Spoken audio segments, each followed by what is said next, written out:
Welcome. Today we're looking at a West 916. This is a Japanese kaba style dimple lock with 2 opposing rows of 6 pins for a total of 12. There are security pins and there is overmilling in the core. That makes it a fairly interesting pick. It's a lot of fun actually. Starting with just a simple dimple tensioner from a Huck set in the bottom there. And I'm using a multi-pick number 7 flag. I'm working from the top of the keyway.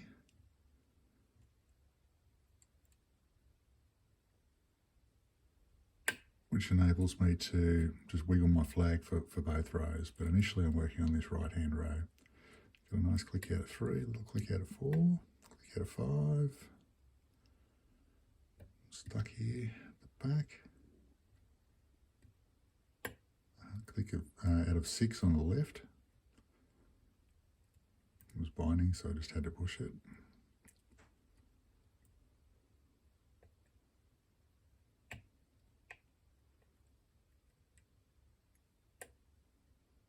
Click out of, I think, 4 on the left. Click out of 2 on the right. 1 on the left. Now my pick's a bit stuck.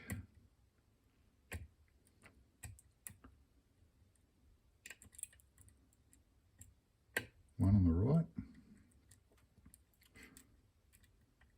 Let's see if we can find anything else on the right here. Click out of 4, yep, a bit of movement.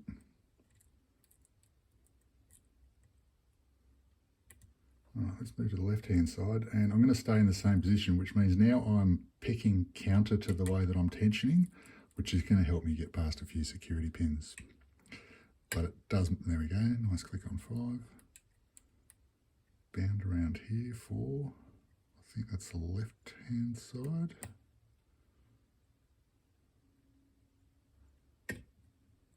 Click there.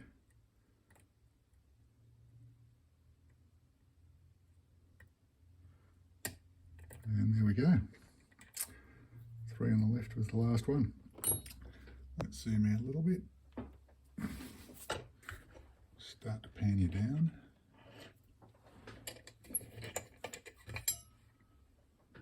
One out here. And pin tray.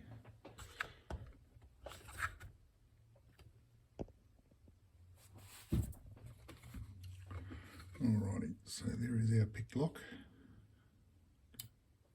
Straighten it back up. Now we've got this awful C-clip all the way down there, so bear with me. I wanted to bring you this lock some time ago actually, but I didn't have any tools to get this bloody C-clip out. I probably could have removed it before filming, however, that can invalidate locks. People say that, oh, C-clip wasn't on, so you didn't pick it properly, so I'm afraid you're just going to have to watch me struggle with this for a little while. Feel free to skip ahead a couple of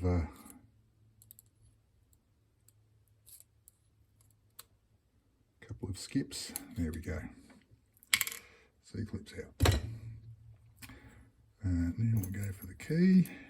And I've never gutted this lock before, so wish me luck. I've got my follower there with the slot in it, which is going to allow me to progressively unpin each side. So I do want to think this through. It doesn't fit over properly. I've got a feeling this is going to end in disaster, but let's go with it. Okay, we are losing key pins.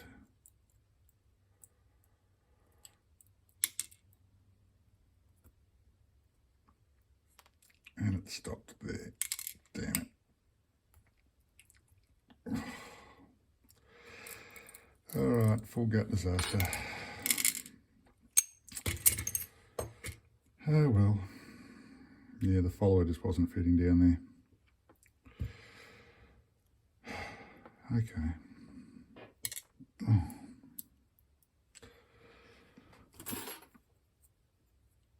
I believe that was key pin 5.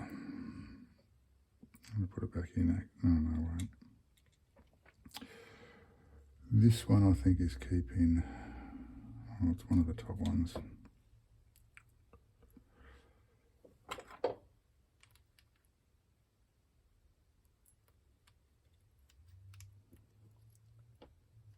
Okay, so far we've got a spring here. Oh boy.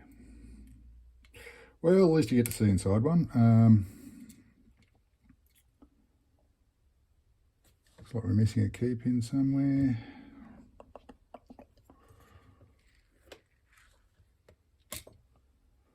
Oh, there's another spring. There's one, okay.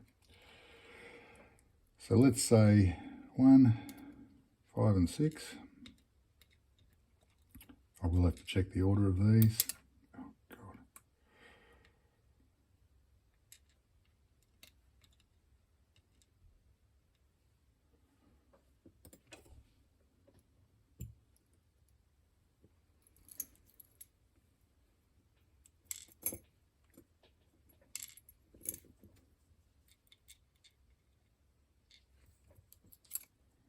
These are amazing little pins. As much as this is a complete gutting disaster, I'm still glad I did it because I wanted to see inside it. And when you see these key pins, I mean, they really are, there's some horrible overset traps there. It really is something else. Right, so that is, yep, that's the right hand side.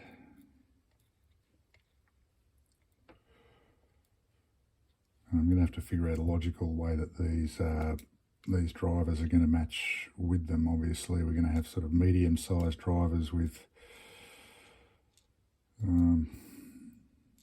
medium-sized pins, the shorter drivers with the longer pins, and the shorter ones appear to be fairly standard.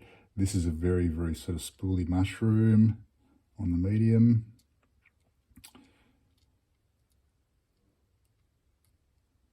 I guess there's not much point arranging these too well, but I do want you to be able to see just the assortment of security drivers in this is quite astounding, really.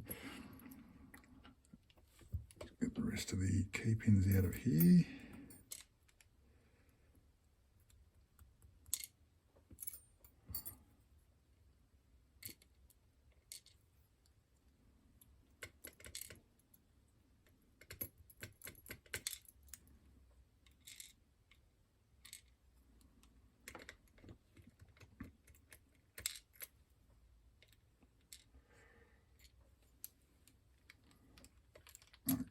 So that is the core, and I'll just briefly show you the overmilling. I don't know if you can really see it. It is very slight, but it makes every pin act. I think you can see it there, especially in chamber 6. It makes every driver act as a T-pin effectively. You have to pick it once into the shear, and then the overmilling will catch it, and you'll have to pick it again out of the overmilling. Very effective. All right, so all of our key pins are out. You'll be able to see them in their devious glory.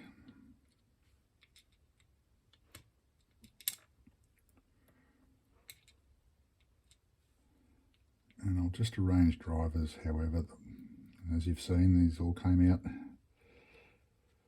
in a speed cut, so they aren't matched now. They're no longer matched to their correct key pins, and I will have to do some work to try and make that right. But what we have very occasionally a standard with no spooling, and the majority are sort of a mushroom. Oh, it's not quite a gin bottle. They do have a taper to the section, but then a very, very sharp lip on the edge of the spool. So, and definitely do give counter rotation. You may not have seen it there, but I could certainly feel some of them giving counter. Bunch of springs, and looks like a ball bearing there, which would be a core locator. And and nothing special in the core there.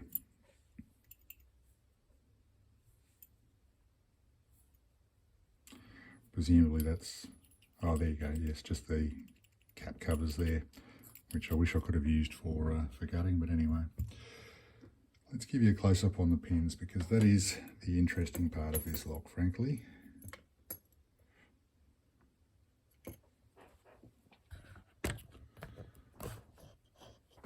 For a quick pick, that turned into a fairly long video fairly quickly, didn't it? I'll zoom you right in here and remain in focus. So you can see the sort of torpedo natures, overset traps in some of the key pins. You can see the sort of mushroomy effect of some of the spools as well as the standards.